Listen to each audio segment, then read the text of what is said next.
मैं इससे पहले कि अशोक जी के पास आऊं, अशोक जी एक बात कहना चाहता हूं। आज हमारे एक शुभचिंतक पत्रकार ने फोन किया, बहुत विद्वान पत्रकार हैं, बहुत सीनियर हैं, उम्रदराज हैं।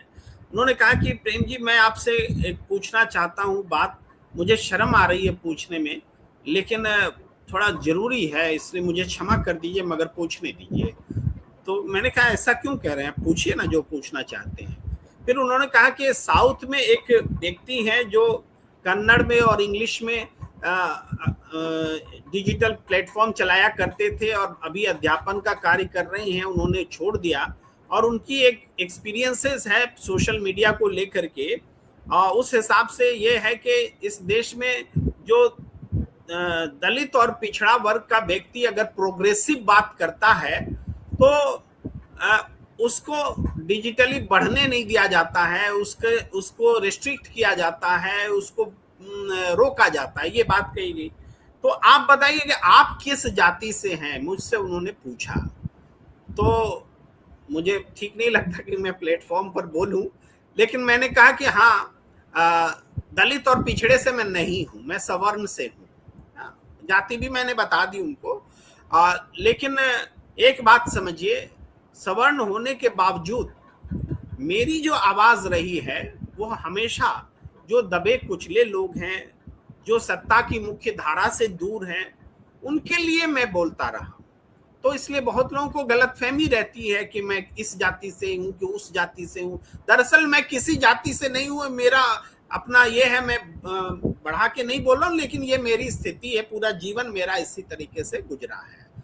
अब मैं आपके पास आता हूं अशोक जी, ये जो चर्चा इस किस्म से हो रही है, ऐसा नहीं है कि केवल दलित और पिछड़े की नहीं की आवाज दबाई जा रही, बल्कि जो कोई भी प्रोग्रेसिव बात करता है, हो सकता है वो लेफ्ट का आदमी हो सकता है वो लेफ्ट भी नहीं हो, राइटिस्ट हो, लेकिन फिर भी सत्ता से असहमत हो। बहुत सारे राइट के व्यक्ति हैं जिनको जो पीड़ित हैं मोदी की सरकार में, वो भी है।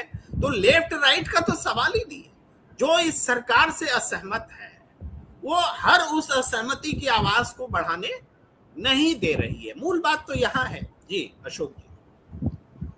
देखिए प्रेम जी, पहली बात तो ये कि मैं वाकई में काफ़ी, मुझे कोई आश्चर्य नहीं हुआ जब आपका चैनल ऑफ एयर कर दिया उन्होंने, क्योंकि मैं समझता हूँ कि इस देश में आज वो दौर है जिस दौर में कोई भी व्यक्ति मीनिंगफुल बातें करने वाला जो है उसको ये रिजीम पसंद नहीं करता। मधु किशोर बैठी हैं, महिलाओं पर काम करती थी, उन्होंने भी अपने वक्त को देख लिया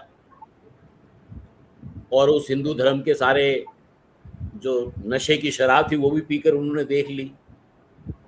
ये हिंदू धर्म मेरी हिंदू धर्म के नशे की शराब बीजेपी से जुड़ी हुई, फिर आप कीजिएगा, बात करेंगे, हम चाहते हैं कि बातचीत हो। जी जी अवश्य। तो ये जो अभी उन्होंने कहा रावण, ये तो रावण ही थे, रावण ने ही राम का अपहरण कर रखा है। तो लेकिन मैं जो है मैं ये कहना चाहता हूं कि आपके संदर्भ में, और आपको बधाई देना चाहता हूं कि, और कहना चाहता हूं आपके सम्मान में कहना चाहता हूं, सच कहने की सजा मिले तो हैरानी कैसी, हर दौर में आवाज पर रही हैं बंदिशें। तो आप तो सच्ची बात कह रहे हैं। तो और आपको याद होगा, मैं थोड़ा सा क्योंकि ये जिनके फॉलोअर हैं, आप जानते हैं ना, ये तो माफ़ी मांगने वाले लोग हैं। ब्रिटिश सरकार से माफ़ी मांगी इन्होंने, कई बार मांगी। और मैं उस ब्रिटिश गवर्नमेंट ने मीडिया के साथ क्या किया था उसको मैं कॉन्टेक्स्ट में लाना चाहता हूँ। उन्होंने 1878 में ब्रिटिश गवर्नमेंट ने वर्नाकुलर प्रेस एक्ट लाया। उसका पर्पस था कि जो हमारा वर्नाकुलर मीडिया था उसका गला घोटना, क्योंकि आपको याद होगा ये वो दौर था जब नॉन ब्राह्मण मूवमेंट राइज कर रहा था और नॉन ब्राह्मण मीडिया धीरे धीरे धीरे धीरे लोगों के बीच में डेवलप हो रहा था। कुछ दिनों बाद जब उससे गुजारा नहीं चला तो 1910 में वो इंडियन प्रेस एक्ट लेकर आए, कहा कि आप कोई भी निकालेगा उसे सिक्योरिटी मांगो, उसकी प्रेस को जब्त कर लो, अगर सिक्योरिटी प्रेस को जब्त कर लो। और इनमें सबसे ऊपर तो आपको याद होगा कि रॉलेट एक्ट आया था।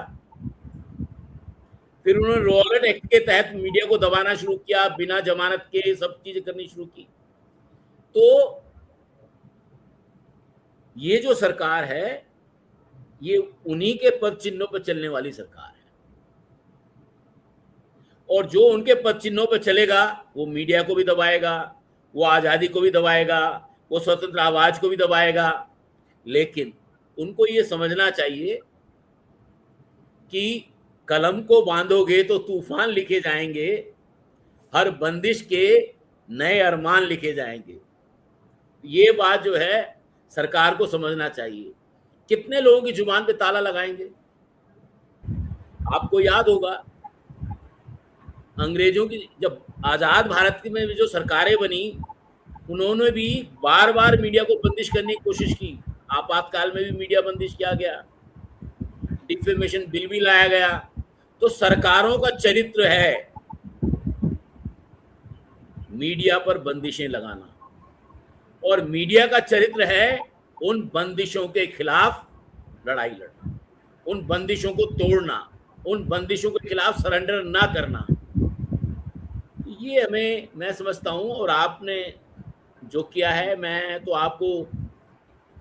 थोड़ा सा आपके काम को थोड़ा अलग नजरिए से देखता हूं, और मैं समझता हूं कि आप जिस तरह की पत्रकारिता कर रहे हैं कि आप पॉइंटिव से पूछ रहे हैं कि आप उससे पूछ रहे हैं कि मैं आपके ऊपर सवाल खड़े करता हूं। आप खुदा से पूछ रहे हैं कि तू है कौन। जब आप खुदा से पूछ रहे हैं तू है कौन, आप राम से पूछ रहे हैं तू है कौन, तो आपके ऊपर तो बंदिशें लगनी जरूरी है। तो इसलिए, लेकिन मैं ये जरूर कहना चाहता हूं कि आपकी इस लड़ाई में देखिए, हमारे ऊपर तो, हमारे मीडिया पर तो बंदिशें लगी रहती हैं। हम चाहे ट्विटर पे हो, फेसबुक पर हो, इंस्टाग्राम पर हो, कहीं भी हो, जहां भी दलित है, आदिवासी है, पिछड़ी जाति है। और हमको ये समझना प्रेम जी, ये जो इंडिया का जो सोशल मीडिया है, इनकी जो इंडियन कंपनीज हैं, ये उतनी ही हिंदू कंपनी हैं जितनी ये भारत सरकार के लोग हैं। चाहे वो फेसबुक हो, चाहे वो यूट्यूब हो, कोई भी सोशल मीडिया कंपनी है, ये हिंदू कंपनियां हैं। और हिंदू जो है बदलाव का विरोधी रहा है, कंजर्वेटिव है, वो पीछे की ओर दौड़ने वाला व्यक्ति है, आगे नहीं दौड़ता। तो हमें ये समझना है। इसलिए, लेकिन आपकी इस लड़ाई में हम आपके साथ हैं। और मैं कहना चाहता हूं, बड़ा मशहूर सा गाना है, साथ ही हाथ बढ़ाना, एक अकेला थक जाएगा, मिलकर कदम बढ़ाना। आपके कदम के साथ हमारे कदम हैं, और भारत का नशा, भारत के माथे से हिंदुत्व का नशा उतरना जरूरी है। अगर आपके पास भी वो हिंदुत्व का नशा है, उसे भी उतारिए। चलिए, एक नए नजरिए के साथ अशोक भारती जी हमेशा रहते हैं, उनका नजरिया है। और मैं अब, हालांकि संजीव कौशिक जी बियर कर सकते हैं, थोड़ी देर बाद आपसे आपके पास आए। संजीव कौशिक जी हमारे बहुत अजीज मित्र हैं। मैं आपकी, संजीव जी, आपकी इजाजत से अजय शुक्ला जी के पास आना चाहता हूं, एक फाइटर नहीं, मैं कहूंगा संजीव जी से आप बात कर लें, मैं भी वेट कर सकता हूं यदि वो कर सकते हैं। मैं आपके लिए और कुछ नहीं, ये तो कम से कम कर ही सकते। चलिए संजीव जी आपके पास आता हूं। आप नियमित रूप से हमारे साथ ही रहे हैं, हमारे साथ प्रणाम इंडिया में टीम का हिस्सा रहे। लंबे समय तक आपने शोज किया और पैनलिस्ट के साथ शोज किया, और आपको भी शुरुआती संकोच होता था, लेकिन धीरे धीरे जब आपके साथ लोग जुड़ने लगे, आपकी शोज सफल होने लगे, तो आप में एक कॉन्फिडेंस आया।